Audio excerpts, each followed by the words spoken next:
செல்லம்மா சீரியல்ல மனோகரும் மேகாவும் அவங்க போட்ட பிளான் படியே வீட்டுக்கு வந்த மகேஷ் கிட்ட பத்திரத்துல கையெழுத்து வாங்க முயற்சி செய்யறாங்க. மகேஷ், நீ பாப்பா கூட விளையாடுறதுலாம் போதும், இந்த பத்திரத்துல முதல்ல ஒரு கையெழுத்து போடு. நீதான் ஏற்கனவே என்கிட்ட இருந்து 10 லட்சம் ரூபாய் பணத்தை வாங்கிட்டல, அப்ப நீ என்ன சொன்ன? இனிமே எனக்கும் பாப்பாக்கும் எந்த சம்மந்தம் கிடையாதுன்னு சொன்னல.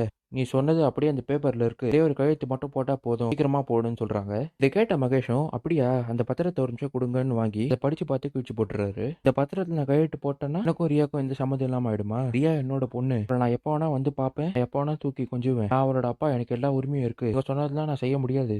உங்ககிட்ட 10 லட்சம் ரூபாய் பணம் வாங்கினேனே, எதுக்குன்னு நினைக்கிறீங்க? இதை கூட நான் ரியோட பேர்ல டெபாசிட் பண்ணிட்டேன், அதுக்கான ப்ரூஃப் இருக்குன்னு சொல்லிட்டு மேகா கிட்ட பாஸ்புக் காட்டுறாரு. விஷயம் தெரிஞ்சுக்கிட்ட மனோகரம், மகேஷ் எங்களே ஏமாத்திக்கன்னு நடிக்க போவ. மகேஷ் மனோகர் அடிச்சு, இந்த மாதிரி வேலைலாம் என்கிட்ட வச்சுக்காத, இப்போ நான் உனக்கு கொடுத்த அடி மேகாக்கும் சேர்த்துதான், இன்னொரு தடவை என்கிட்ட இருந்து ரியாவை பிரிக்கிறதுக்காக இந்த மாதிரி முயற்சி செய்யாதீங்கன்னு மிரட்டிட்டு போறாரு. ஆர்த்திக்கு பார்த்திருந்த மாப்பிள்ள ஆகாஷ் அவரோட அப்பா கிட்ட, அப்பா, நான் அந்த ஆர்த்தி விஷயமா உங்ககிட்ட கொஞ்சம் பேசணும். ஆர்த்தியோட அப்பா தான் தப்பு பண்ணியிருக்காரு, இந்த விஷயம் நம்ம எல்லாருக்கும் தெரிஞ்சிருச்சு. நான் பாவம், ஆர்த்திக்கும் இந்த விஷயத்துக்கும் எந்த சம்பந்தமும் கிடையாது. அப்பா பண்ண தப்புனால நம்ம ஏன் இந்த கல்யாணம் வேணாம்னு சொல்றோம்? எனக்கு ஆர்த்தியை ரொம்ப பிடிச்சிருக்குப்பா, கொஞ்சம் மனசு இறங்கி வாங்கப்பா, எனக்கும் அவளுக்கும் கல்யாணம் செஞ்சு வைங்கன்னு கெஞ்சுறாரு. அந்த நேரம் பார்த்து வீட்டுக்கு வந்த செல்லம்மா ஆகாஷோட அப்பா கிட்ட, சார், நான் உங்ககிட்ட கொஞ்சம் பேசணும். நீங்க எல்லாரும் என்னை பத்தி தப்பா நினைச்சிருக்கீங்க. நான் தான் ஆர்த்தியோட அப்பா பத்தி உங்ககிட்ட ஃபோன் பண்ணி சொன்னேன்னு. நான் சத்தியமா நான் அந்த மாதிரி பண்ணவே இல்லை சார். ஃபோன்ல இருந்து நான் உங்களுக்கு காலே பண்ணல.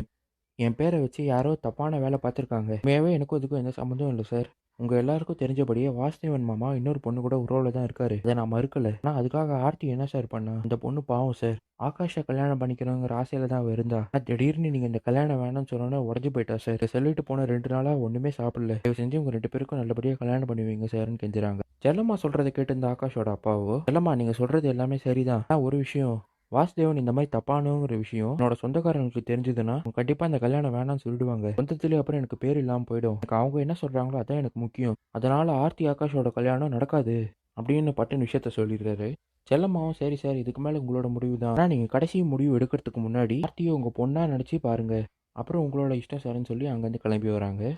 ஆஃபீஸில் மேகா வேலை செஞ்சுட்டு இருக்கிறப்போ இங்கே வந்து அவனோட மாமா மனோகர், மேகாமா, நம்ம கம்பெனிக்கு ஒன்றும் ஃபண்ட்ஸே வரல, இந்த மாசமும் நம்மளோட ஸ்டாஃபுக்கு சேலரி போட முடியாது, இதோட 3 மாசம் ஆச்சுமா உங்களுக்கு சம்பளம் கொடுத்து, இந்த விஷயத்தை நீங்களே கொஞ்சம் சொல்லிடுமா, அப்பதான் அவங்க எந்த பிரச்சனையும் பண்ணாம இருப்பாங்கன்னு சொல்றாரு. இதை கேட்ட மேகாவோ, நம்ம என்ன மாமா பண்றது, ஆனா இருந்தால் தானே மாமா நம்ம சம்பளம் கொடுக்க முடியும், அவங்க நிலைமையும் நினைச்சா கஷ்டமா தான் இருக்கு, இல்லை எப்படியாச்சும் ஸ்டாஃப் கிட்ட இந்த ஒரு மாசம் மட்டும் அட்ஜஸ்ட் பண்ணிக்க சொல்லுங்க, அடுத்த மாசம் மொத்த மரத்தையும் கொடுத்துட்றேன்னு சொல்லுங்க, இங்க சொன்னா கேட்பாங்க மாமான்னு சொல்லி அனுப்பி வைக்கிறாங்க. வெளியே வந்த மனோகரோ, இத்தனை ஸ்டாஃப் இருக்காங்களே, உங்ககிட்ட இப்போ விஷயத்த சொல்லாமா சொன்னா நம்மளுக்கு தான் பிரச்சனை ஆகும், எல்லாம் சேர்ந்து நம்மள அடிச்சிட்டாங்கன்னா சாம் ஒன்று பண்ணுவோம், நம்ம எதுவும் சொல்ல வேணாம், அப்படியே மறைச்சிருவோம், இதுக்காகவே அவங்களோட வாயில வந்துட்டு விஷயத்த சொல்லட்டும், தெரியாத மாதிரி போயிடுவோம், எதுவுமே சொல்லாம அங்கிருந்து எஸ்கேப் ஆகி வந்துடுறாரு. வீட்டுல இருந்த சித்தார்த் செடிகளுக்கு தண்ணி பாய்ச்சிட்டு இருக்கிறப்போ இங்க வந்து செல்லம்மா, சார், நீங்க என்கிட்ட பேச மாட்டீங்கன்னு தெரியும், இருந்தாலும் நான் ஒரே ஒரு விஷயம் மட்டும் சொல்றேன் சார், அதை மட்டும் தயவு செஞ்சு நம்புங்க. உண்மையாவே நான் ஆகாஷோட அப்பாவுக்கு ஃபோன் பண்ணி எந்த விஷயத்தையும் சொல்லல சார், நான் எப்படி சார் அப்படி பண்ணுவேன்? என் ஃபோன்ல இருந்து வேற யாரோ தான் ஃபோன் பண்ணி பேசியிருக்காங்க, அது யாருன்னு எனக்கு தெரியும். 2 நாளைக்கு முன்னாடி என்னோட போனை நான் மலர் கிட்ட கொடுத்தேன், மலரும் என்னோட போன்ல கேம்ஸ் விளையாடிட்டு சோஃபால வச்சுட்டு வெளியே போயிருக்கா, இந்த போனை யாரும் இல்லாத நேரமா பார்த்து